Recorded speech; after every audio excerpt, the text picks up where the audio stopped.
de reconvención o hay acumulación de procesos, porque cuando se apela y no se ha resuelto un extremo, el juez de segunda instancia debe resolverlo si se apela a la sentencia.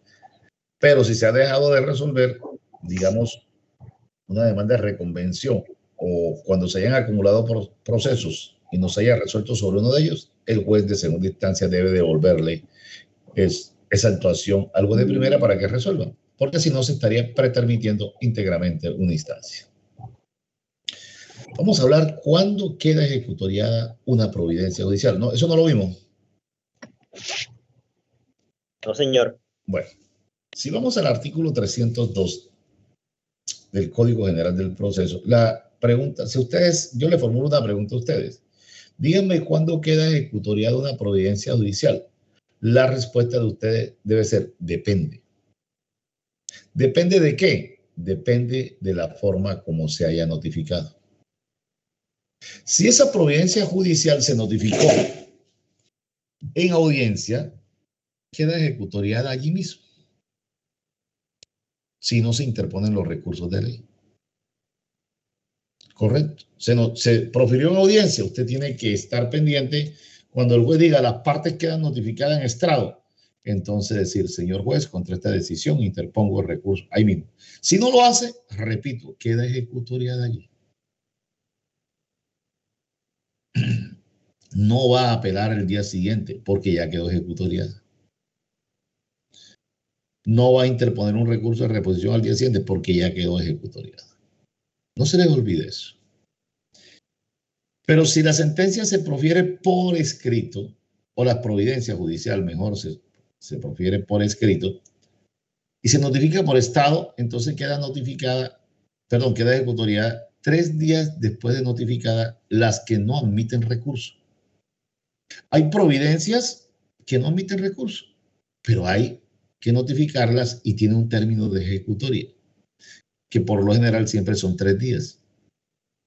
En esos 3 días, la parte no puede interponer recursos, pero puede pedir una aclaración de esa providencia, una complementación de esa providencia.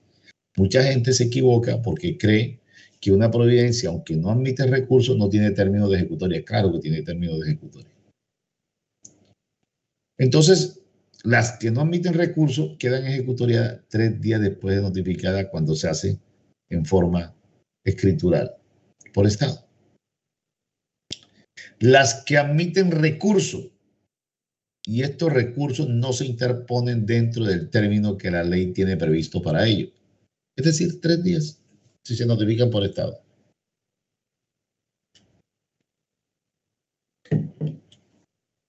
Pero cuando otro aspecto es cuando queda ejecutoriada la providencia que resuelve los recursos.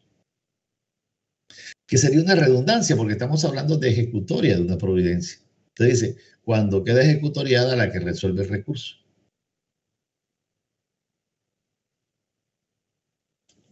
Se interpone un recurso de apelación contra una determinada providencia y va al superior. Entonces el superior la resuelve y eso tiene un término de ejecutoria. En ese término de ejecutoria se puede pedir la aclaración. Ya hecha la aclaración, entonces, pasado el término de los 3 días, queda ejecutoriada la providencia. Cuando se pida aclaración de una providencia o complementación, esta no queda ejecutoriada sino una vez se haya resuelto la aclaración o complementación. Y aunque no admita recurso en ciertos casos, el auto que la resuelve, entonces, dentro del término de aclaración o complementación, se puede interponer un recurso contra la sentencia o la providencia que se está pidiendo que se aclare o se complemente. Aquí pasó un caso con Cerro Matoso. Cerro Matoso demandó digamos que al sindicato para que se declarara ilegal una huelga. Efectivamente, acá en el tribunal se declaró ilegal la huelga. Esa decisión va a la Corte Suprema de Justicia en apelación. La Corte Suprema de Justicia confirma la sentencia que se profiere acá por el tribunal. Piden una aclaración de esa sentencia. Pero mientras pidieron la aclaración, Cerro Matoso despidió a muchos trabajadores porque la causal, ¿cuál era? Haberse declarado ilegal la huelga. ¿Qué pasó? Que cuando votaron a esos trabajadores, aún no estaba en firme la providencia porque se había pedido una aclaración. Entonces, miren la importancia de saber cuándo queda ejecutoriada una decisión judicial. Una empresa tan grande como Cerro Matoso, que tiene los asesores los abogados más connotados del país, no supieron interpretar esta norma, ese artículo 302. ¿Sí me entendieron? Empezaron a despedir a unos trabajadores con fundamento en la declaratoria de ilegalidad de la huelga. Pero resulta que la providencia que había declarado ilegal esa huelga aún no estaba ejecutoriada en la corte porque se había pedido una aclaración. Bueno, ojalá les quede claro eso, porque eso tienen ustedes que manejarlo muy bien en su vida profesional, saber cuándo queda ejecutoriada una providencia judicial. No se les olvide, dependiendo dónde se profiera. Si es en audiencia, allí mismo, tan pronto se profiera, sí, no se interponen los recursos de la ley. Si es escritural, después de notificada, sí, dentro del término que se tiene previsto, ¿verdad? No se interponen los recursos si son procedentes. O aquellas que no admitan recurso 3 días después de notificada. Y si se interponen los recursos, una vez resueltos estos recursos y queda en firme la providencia que los resuelve. Cuando se interpone un recurso de casación, el término de ejecutoria no son 3, sino 5. Se tienen 5 días para interponer un recurso de casación. Cuando veamos los recursos, pues vamos a hablar de una figura que se llama cosa juzgada, que está en 2 artículos, en el artículo 303 y 304 del Código General del Proceso. Digamos que doctrinariamente se habla de cosa juzgada material y de cosa juzgada formal. La cosa juzgada material es cuando no es susceptible de modificación esa decisión. Y la cosa juzgada formal es lo contrario, cuando sí es susceptible de ser modificada la decisión que se haya tomado. Yo antes decía, porque la cosa juzgada material no se opone al recurso extraordinario de revisión. Entonces yo antes que decía que una providencia judicial quedaba ejecutoriada cuando se había vencido el término para interponer un recurso extraordinario de revisión, que por lo general son 2 años después de haber quedado en firme la providencia como tal, se puede interponer un recurso de revisión si se dan unas causales. Eso decía antes. Hoy, ¿qué digo? Que una providencia judicial queda ejecutoriada cuando se ha interpuesto una acción de tutela y esa acción de tutela ha llegado a la Corte Constitucional, la ha revisado o la ha excluido. Porque ustedes saben que a raíz de la acción de tutela, toda decisión la pueden, digamos, impugnar o atacar por tutela. Entonces uno no sabe hoy cuándo queda, porque la Corte tiene, digamos que unos presupuestos para que proceda una tutela, y entre esos presupuestos hay uno que se llama inmediatez, pero que va, la Corte para unos casos toma 6 meses, toma 1 año, pero también se ha pronunciado sobre decisiones judiciales que ya se han proferido hace 5, 6, 7 años. Entonces no es tan cierto ese principio o ese presupuesto de la inmediatez para declarar procedente una acción de tutela contra una providencia judicial. Pero doctrinariamente se habla de cosa juzgada material y cosa juzgada formal. ¿Cuándo hay cosa juzgada material? Ya decíamos, cuando no es susceptible de modificación de esta decisión, excepto por un recurso extraordinario de revisión. ¿Y cuándo hablamos de esa cosa juzgada? Cuando se ha proferido una decisión dentro de un proceso. esa decisión, ¿verdad? Es inmodificable. Posteriormente, se inicia otro proceso por el mismo objeto, por la misma causa y por las mismas partes. O que haya identidad jurídica de parte. En materia penal, ¿cómo le llaman ustedes eso? Ustedes que son penalistas, que en materia penal, en la cosa juzgada le llaman, hay un principio, not being eating, es decir, no dos veces por la misma cosa. Entonces, lo que se llama acá, sí, no podemos tener otro proceso por lo que ya fue objeto de debate. Entonces, ¿cuáles son los presupuestos? El mismo objeto, la misma causa y que haya identidad jurídica de parte en los dos procesos. Entendiéndose por identidad jurídica de parte cuando demandan los sucesores de quien fue parte en un proceso o cuando, digamos, el derecho se haya transferido a otra persona por un contrato o cualquier otro acto que le llaman causavientes. Vamos a explicar entonces esto. Vamos a suponer que hay un proceso de A contra B. B se muere y A demandó a B para que declarara que un contrato que había celebrado A con B sobre un bien inmueble es simulado. El juez dijo, no es simulado, no es simulado. Interpusieron los recursos de ley, fallaron y confirmaron. ¿Qué declararon? El contrato no es simulado. ¿Me entendieron? No es simulado. A se muere. Se murió A. Ahora los herederos de A vuelven a demandar a B, alegando que el contrato que él celebró con su papá es simulado. Si se pueden dar cuenta, A no es lo mismo físicamente, pues digámoslo así, que los hijos. Pero jurídicamente, para esos efectos, es una parte, porque ellos están hablando como sucedores de una persona que ya falleció. Y esa persona que ya falleció intervino en un proceso y obtuvo una sentencia desfavorable. Entonces me va a decir, pero es que no hay identidad de parte, porque es que allá demandó fue mi papá y aquí estamos demandando nosotros. No, pero ustedes están alegando en condición de herederos. No como un particulares alegando un derecho propio, sino un derecho que tenía su papá. Y ese derecho ya fue objeto de debate y se dijo que no tenía el derecho.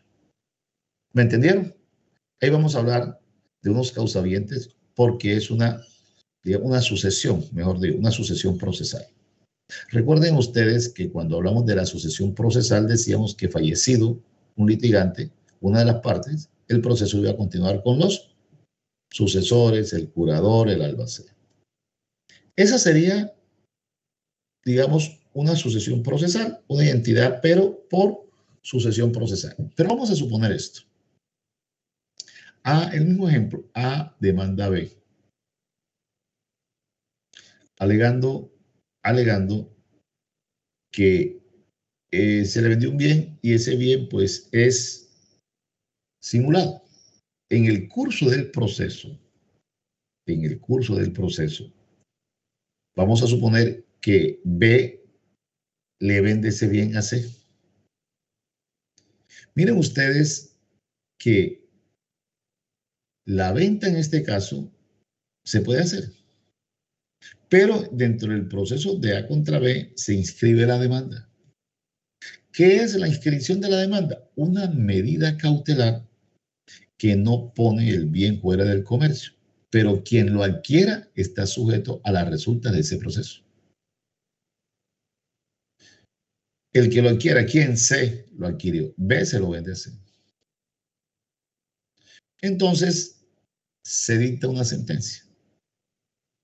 Ya el bien aparece a nombre de quién, de C. El bien aparece a nombre de C. Pero sobre ese bien había una inscripción de la demanda. ¿Y qué era la inscripción de la demanda? Que la propiedad de ese bien estaba siendo discutida en un proceso de simulación.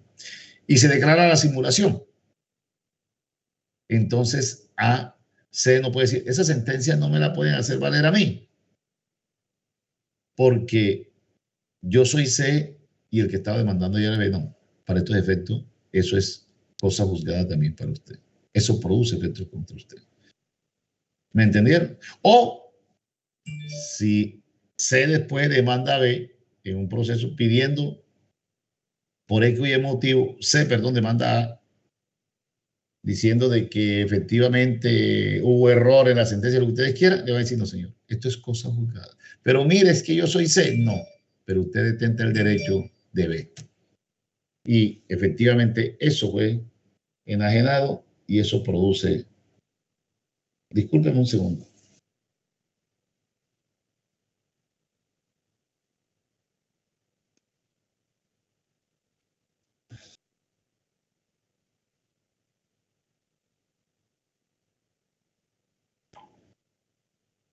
Entonces, mire, cuando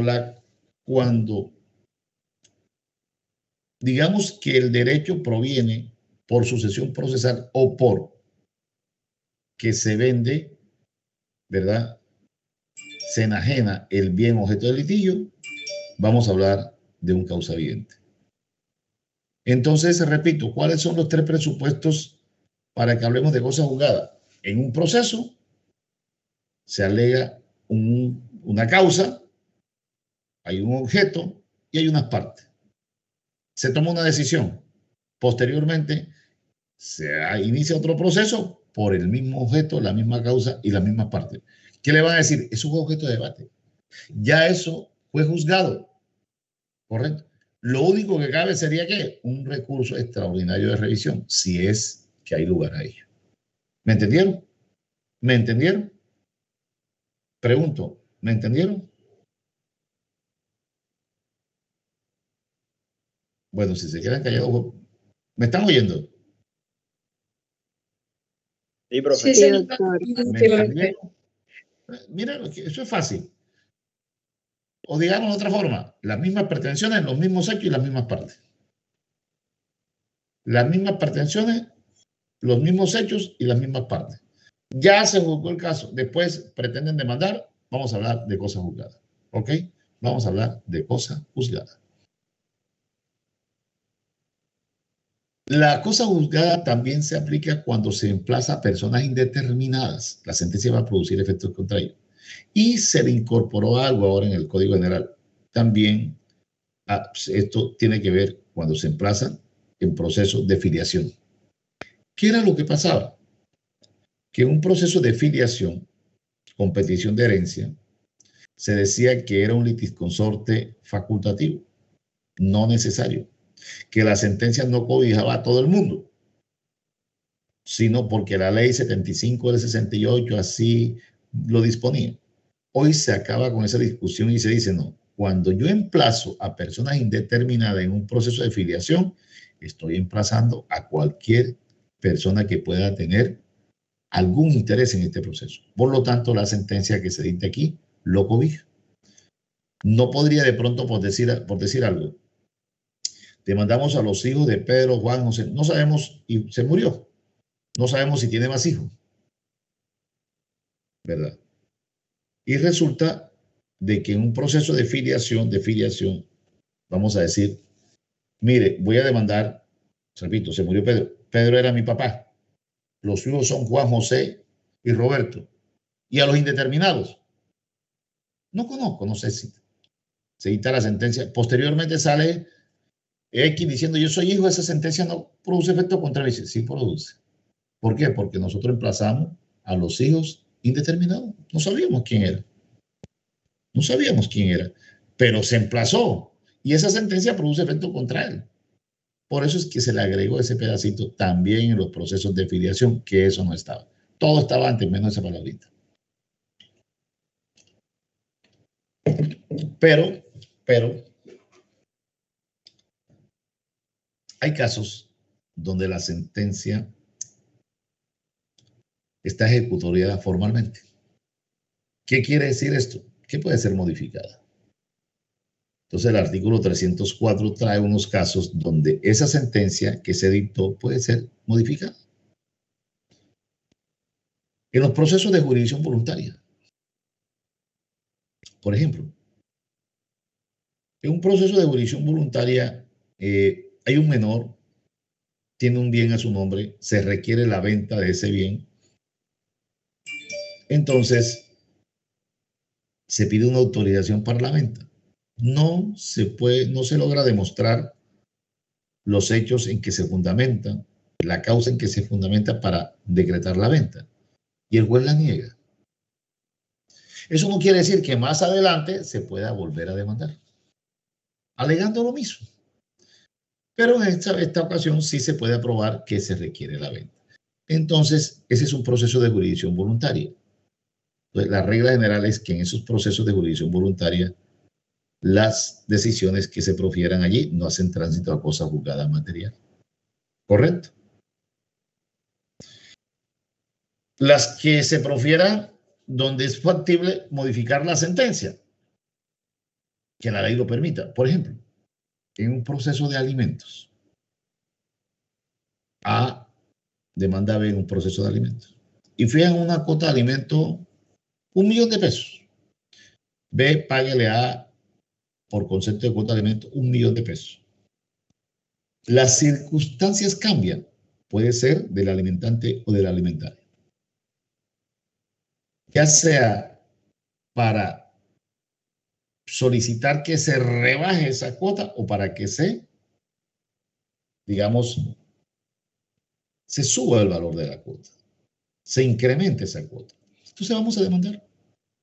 Y no podemos decir, pero es que ya se fijó una cuota de $1.000.000. Sí, pero las circunstancias cambiaron. Por decir algo, usted, cuando se le fijó la cuota de alimento por $1.000.000, usted lo que devengaba eran $3.000.000. No tenía la capacidad para pagar más. Hoy ya usted no gana 3, sino $30.000.000. Usted tiene más bien, usted se ganó la lotería, usted heredó esto y esto. Y su hijo requiere de más. Entonces mire que la cuota de alimentos se puede incrementar, a pesar de haberse fijado por $1.000.000. La ley lo prevé. O lo contrario, señor juez, disminúyame esa cuota de alimentos porque las circunstancias en cuanto a mi capacidad laboral cambiaron. Cuando ustedes me pusieron esa cuota, era de $1.000.000. Resulta que me botaron del trabajo. Ya no me gano $3.000.000, ni siquiera el salario mínimo.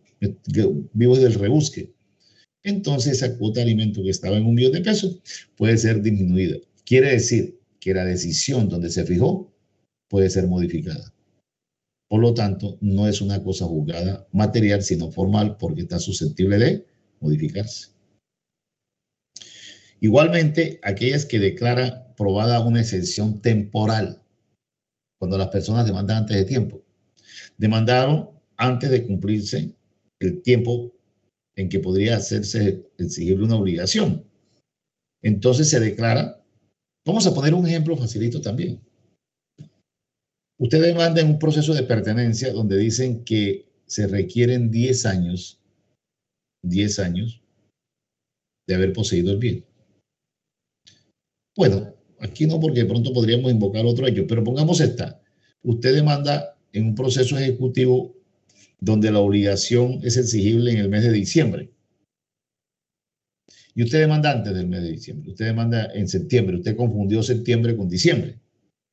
Porque como dicen por ahí, cuando llega septiembre vuela a diciembre. Entonces, usted demandó. ¿Qué le va a alegar el demandado? Falta de exigibilidad de la obligación. ¿Por qué? Porque la obligación se hace exigible ¿cuándo? En diciembre, no en septiembre. ¿Qué hace el juez? La declara aprobada. Eso no quiere decir que cuando llegue diciembre usted no pueda volver a demandar. ¿Me entendieron? ¿Me entendieron el caso, el ejemplo que les puse? Sí, profe. Sí, doctor. ¿Cuándo? Ojo, y presten atención a esto porque una vez un abogado me fue a hacer esa consulta. A veces los abogados consultan sin mirar los códigos. Entonces, ¿qué me voy a consultar? ¿Cuándo yo puedo ejecutar una sentencia? Discúlpenme un segundo.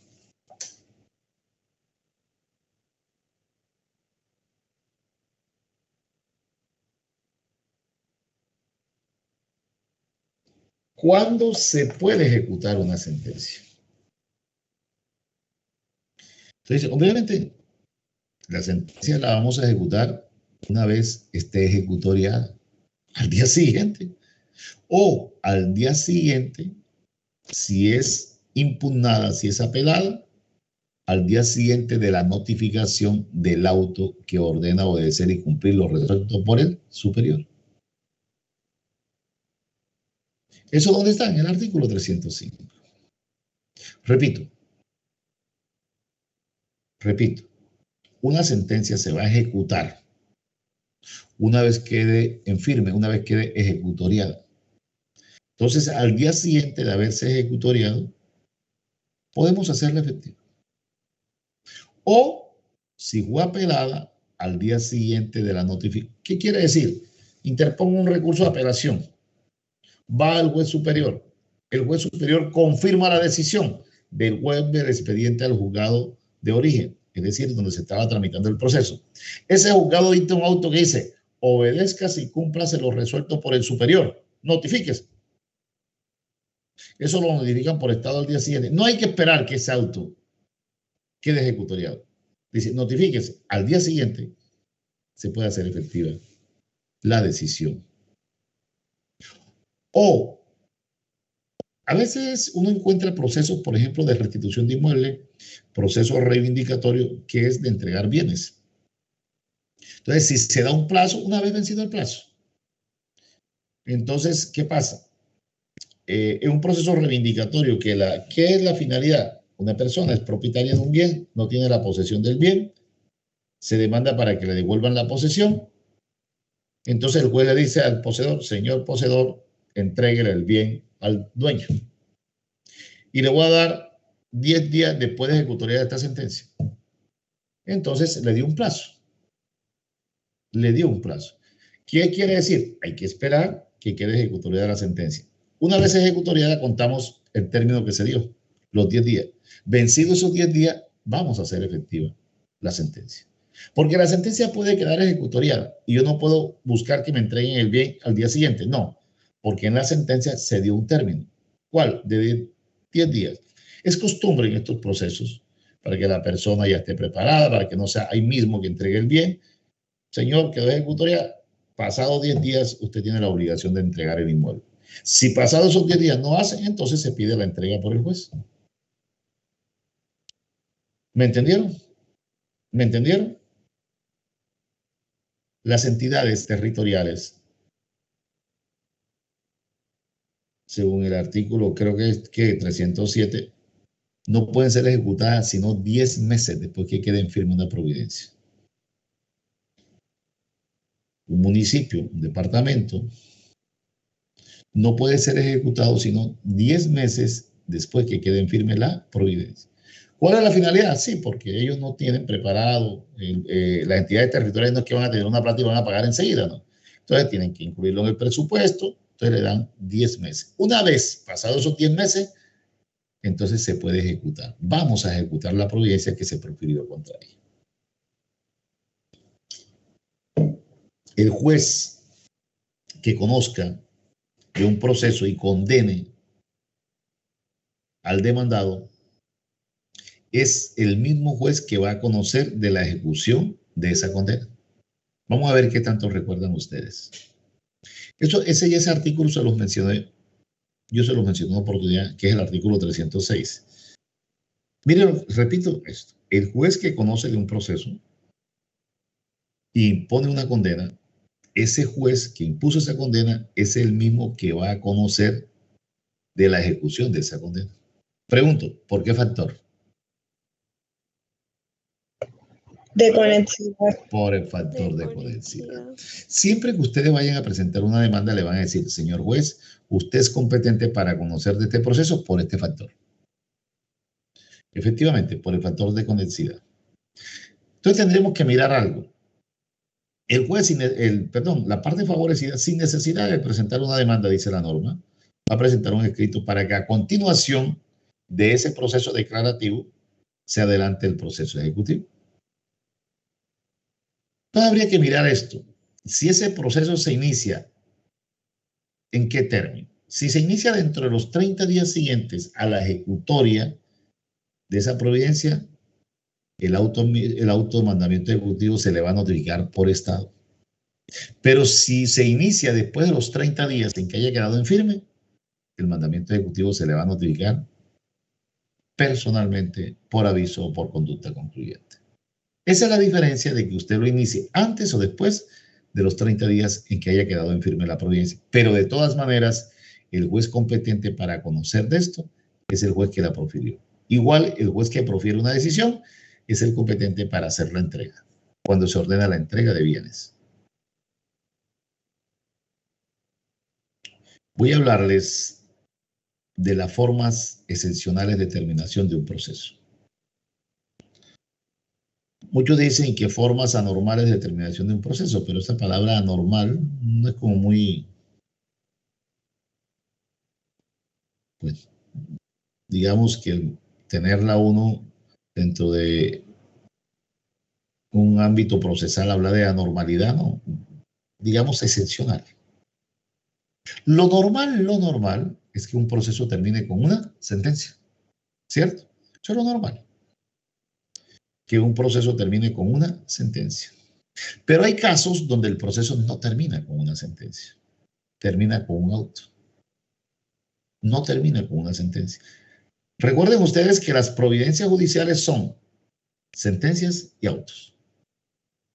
Y decíamos que sentencias son aquellas que resuelven sobre las pretensiones de la demanda y las exenciones de mérito, ¿cierto?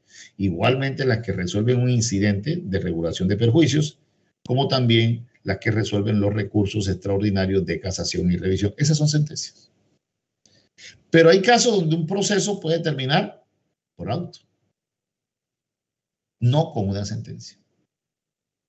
El código trae unos artículos, desde el artículo 312 al artículo 317, donde habla de esas formas excepcionales de terminación del proceso. Y vamos a hablar de la transacción, del desistimiento y del desistimiento tácito. La transacción es una figura del derecho sustancial. Una vez se hacía una pregunta, ¿qué diferencia hay entre la transacción y la conciliación? A ver, en la transacción ambas partes tienen que ceder. Para transar es cuando ambas partes se desprenden de sus intereses y ceden. La conciliación no siempre. Entonces, dependiendo de esto, yo les hago una pregunta y esto. Vamos a un centro de conciliación. Y yo digo, bueno, si es que yo reconozco que te debo a ti los 20 millones de pesos, pero dame un plazo. Dame un plazo de 30 días. Ahí no estamos transando, ahí estamos conciliando. Conciliamos, sí. Pero si yo llego y digo, bueno, ven acá, sí te debo 20 millones de pesos, pero vamos a transar. No me cobres 20. Cóbrame 15 y te los pago ya. Ya sería una transacción. Mire que una persona se está desprendiendo de algo. Todos están cediendo. Ambos ceden, ¿correcto? Entonces ahí vamos a hablar de una figura de la transacción.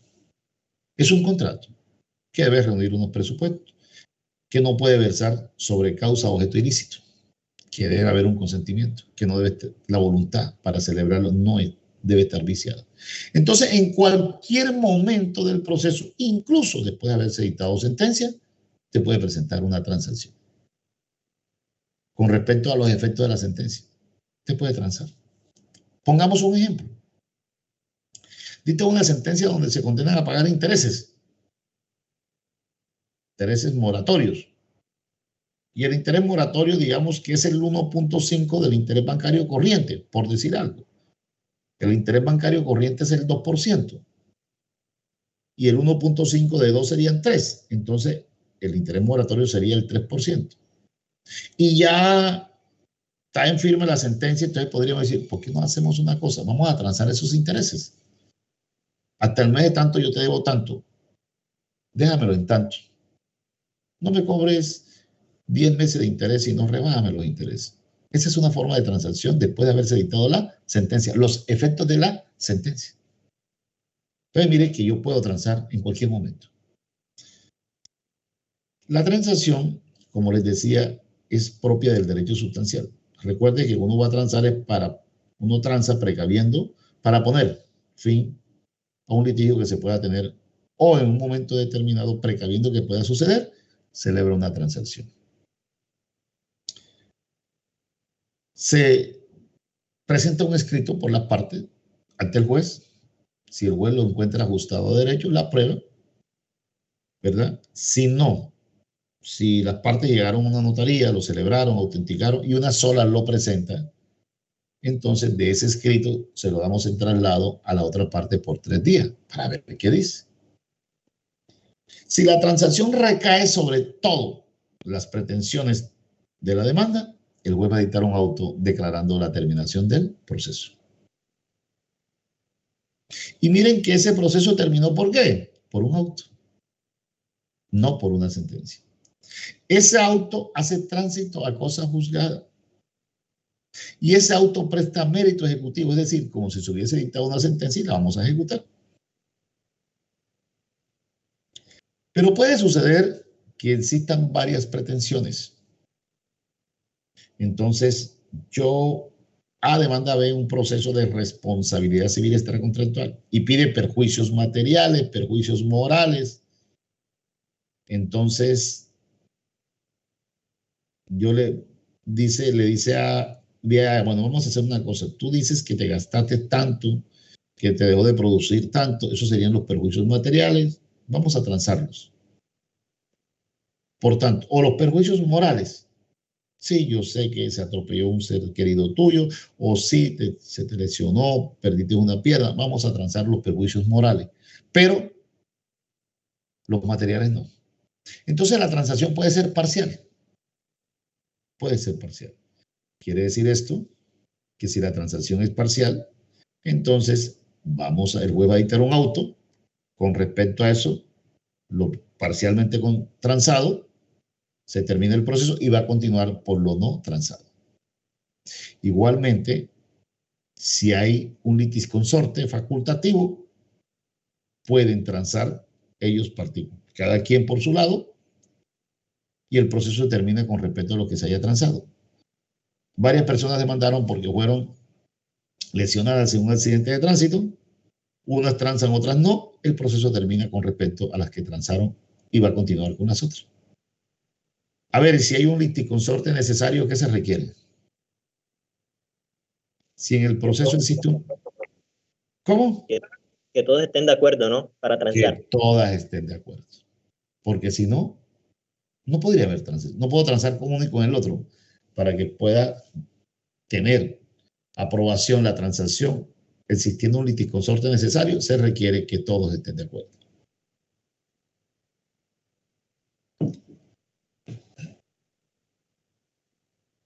De pronto hay una demanda de reconvención. Podemos transar con respecto a la demanda principal, más no con la demanda de reconvención. Entonces el proceso termina con respecto a la demanda principal y va a continuar con respecto a la demanda de reconvención. Todo eso es factible.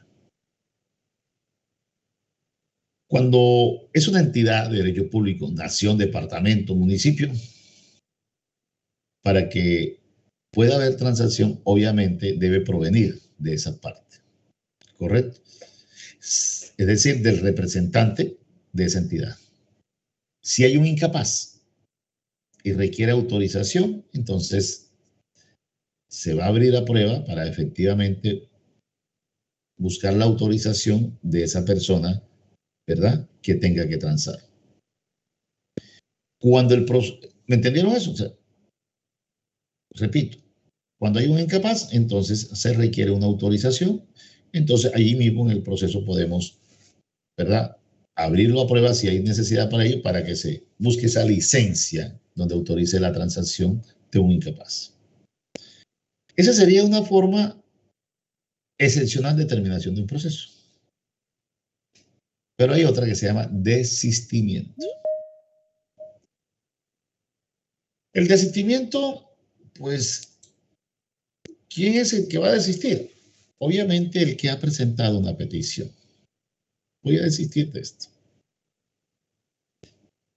Entonces, el desistimiento se puede presentar incluso después de haberse dictado sentencia. La norma dice antes de que se dicte sentencia que le ponga fin al proceso, pero entendiendo sentencia debidamente ejecutoriada. Incluso después de estar ejecutoriada se puede desistir de los efectos de esa sentencia, como lo veremos ahora.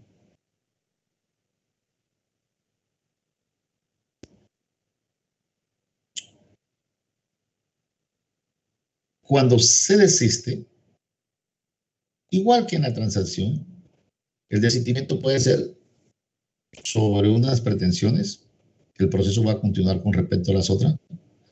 Puede provenir de uno liticonsorte, el proceso va a continuar con nosotros. Si es necesario, debe provenir de todos. El desistimiento produce los mismos efectos de una sentencia absolutoria. Quiere decir que el auto que aprueba un desistimiento produce los mismos efectos de una sentencia absolutoria. ¿Qué quiere decir? Es como si al demandante se le hubiesen negado las pretensiones. Lo que quiere decir que al demandado se le absolvió de esas pretensiones. Por lo que, si mañana o pasado van a demandar, entonces vamos a alegar cosa juzgada. Cosa juzgada porque, mire, un momentico, sobre esto hubo un proceso, ya hubo un pronunciamiento judicial, aquí se presentó un desistimiento, entonces esto produce los mismos efectos de una sentencia absolutoria, por lo tanto, es como si me hubiesen absuelto de las pretensiones, eso es cosa juzgada. En el desistimiento, vamos a mirar que este debe ser incondicional. Debe ser incondicional. Aparentemente, porque hay casos donde el desistimiento es condicional, si las partes así lo consideran. Vamos a poner un ejemplo de un desistimiento condicional que se ve mucho en los bancos. Una persona tiene un crédito en un banco, incurre en mora, debe varias cuotas, se atrasó, debe enero, febrero, marzo, abril, mayo, lo demandan ejecutivamente. Entonces viene la persona y dice, ¿por entonces qué pasa? Ustedes saben lo que es una cláusula aceleratoria, ¿cierto?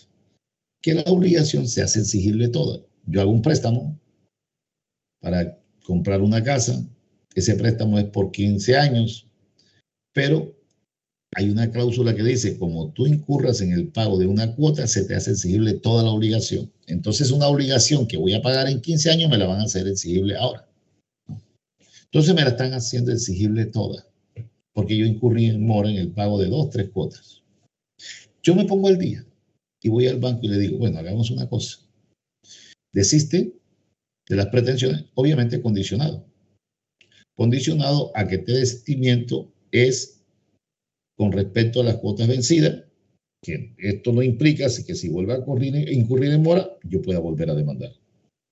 Ese es un desistimiento condicionado, porque la regla general es que el desistimiento sea incondicional, salvo que las partes se acuerden lo contrario.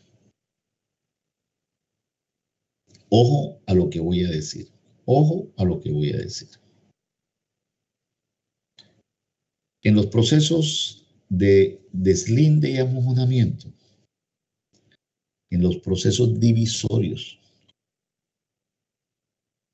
en los procesos, digamos, de liquidación de sociedades conyugales o patrimoniales o de cualquier sociedad civil o comercial, el desistimiento, cuando la parte contraria no se opone, no produce los efectos de cosa juzgada. Quiere decir que se puede volver a demandar. Repito, en los procesos de deslinde y amojonamiento.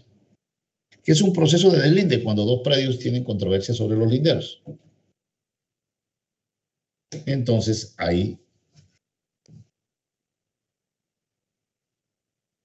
yo voy a demandar para que el juez diga cuáles son los linderos. Procesos divisorios. Tenemos un bien común, pido la división del bien.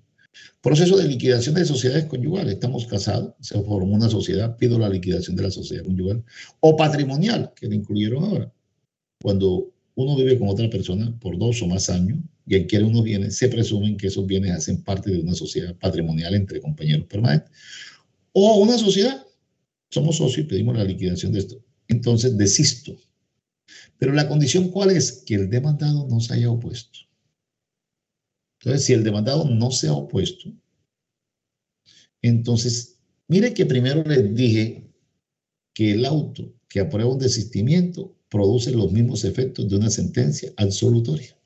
Que si vuelven a demandar, van a alegar la figura de la cosa juzgada. En esta clase de procesos Si el demandado no se opone y se aprueba el desistimiento, no produce efecto de cosa juzgada. Quiere decir que se puede volver a demandar. No se les olvide. No se les olvide eso que les acabo de decir. Uno puede desistir de ciertos actos. Yo puedo desistir de un recurso, de un incidente. ¿Correcto? Si se dicta una sentencia y le es adversa al demandante y desiste del recurso, la sentencia queda en firme. Quiere decir, si desistí del recurso que interpuse con una sentencia que me negó las pretensiones, entonces la sentencia queda ejecutoriada.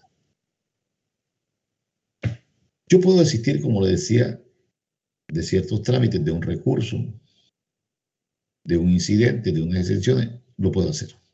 Si desisto de un recurso que aún está en la primera instancia, pues el juez puede presentar el escrito allí, ante el mismo juez. Si desisto de un recurso de apelación que ya está ante el juez de segunda instancia, deberé presentar el escrito ante este juez, ante el secretario de ese juez de segunda instancia. ¿Quiénes no pueden desistir? Los incapaces o sus representantes, a menos que obtengan una licencia. Entonces deberá obtenerse una licencia para que se pueda desistir. ¿Correcto? Y el juez decretará las pruebas para mirarlo. ¿Quiénes más no pueden desistir? Los curadores al litem. Cuando se le nombra curador, claro, porque ellos no pueden desistir de un derecho que no tienen. Los abogados que no tengan facultad para desistir tampoco lo pueden hacer. Cuando sea la nación, el departamento, el municipio y el proceso se haya iniciado por una ley, por una ordenanza, por un decreto, igualmente para poderse desistir debe pedirse la ley, la ordenanza y el decreto, si el proceso se inició en razón de esto. Cuando se desiste de las pretensiones, el juez en el auto que admite el desistimiento va a condenar al demandante que le pague los perjuicios que le haya ocasionado al demandado con las medidas cautelares si se decretaron y a pagar las costas del proceso. A menos que las partes acuerden lo contrario. Se me olvidó decirle, en la transacción la regla general es que no hay condena en costas. Cuando se transa no hay condena en costas, a menos que las partes dispongan lo contrario. En el desistimiento todo lo contrario. Siempre habrá condena en costas a menos que las partes acuerden lo contrario. Repito, y mire, este es un problema. Yo siendo juez quinto civil municipal acá, un señor desistió de las pretensiones a través de su apoderado que tenía poder para hacerlo, y yo admití el desistimiento y lo condené a pagar las costas. Admite el desistimiento, por lo tanto, condénese en costa a la parte demandante. Casi me pega el señor. ¿Cómo así? Sí, señor. ¿Qué pasaba? Que la norma expresamente dice que cuando se admite un desistimiento se debe condenar, por allá creo que será el artículo que 315, creo, si no me equivoco, dice eso. Debe condenarse a pagar costas. Debe condenarse a pagar costas. Claro, usted me demanda a mí. Después se da cuenta que no tiene razón. Yo tuve que buscar un abogado para defenderme. Ahora desiste de las pretensiones. ¿Eh? ¿Y qué? ¿Y el abogado que yo busqué qué? Me va a cobrar. Entonces, cuando usted desiste, ¿verdad? Tendrá que pagarme las costas que ellos generan, a menos que se pongan de acuerdo. Sin embargo, el artículo 316 dice, hay casos donde no se va a condenar en costa. En el desistimiento, cuando las partes expresamente así lo dispongan, de común acuerdo, que no se condene en costas, ¿correcto? Cuando se desiste de un recurso que se haya interpuesto ante el mismo juez que lo concedió, no se va a condenar en costa. Cuando se desiste de los efectos, ojo esto, de los efectos de una sentencia debidamente ejecutorial. La sentencia ejecutorial no la quiero hacer valer y desisto de esos efectos, que es muy difícil que suceda, no se va a condenar en costa. Y cuando la parte presenta un desistimiento condicionado a que no sea condenado en costas, ese desistimiento se le da en traslado a la otra parte. Si la otra parte está de acuerdo, entonces el juez admite el desistimiento y no condena en costa. Pero la regla general es que siempre que se admite un desistimiento, se condene a pagar costa al demandado y si se decretaron perdón, al demandante, y si se decretaron medidas cautelares, a condenarlo a pagar los perjuicios. Sáquenme de una duda, nos quedan 2 semanas todavía, o la semana que viene. ¿Cuántas semanas? ¿Hasta qué día hay clase? Creo que 2 semanas. Yo creo que las clases van hasta el 12 de noviembre. Hasta el 12 de noviembre. Eso tengo entendido, 12 de noviembre. O sea que nos queda la que viene, o sea, 2. Después de mañana 2, ¿sí? Sí, señor. No, profe, de clase queda solamente una semana, porque ya después empiezan los parciales. Salimos Seguro. a vacaciones el 15. Seguro. O sea, nos queda de clase la semana que viene, nada más. Sí. Pues yo Bueno, estuve en la universidad en estos días y me dieron a entender fue eso, de que salíamos a vacaciones el 15.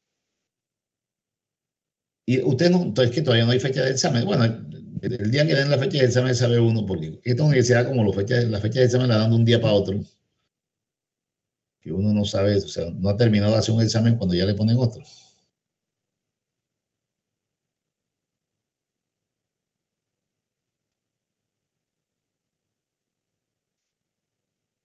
Sí, sí, debe ser así.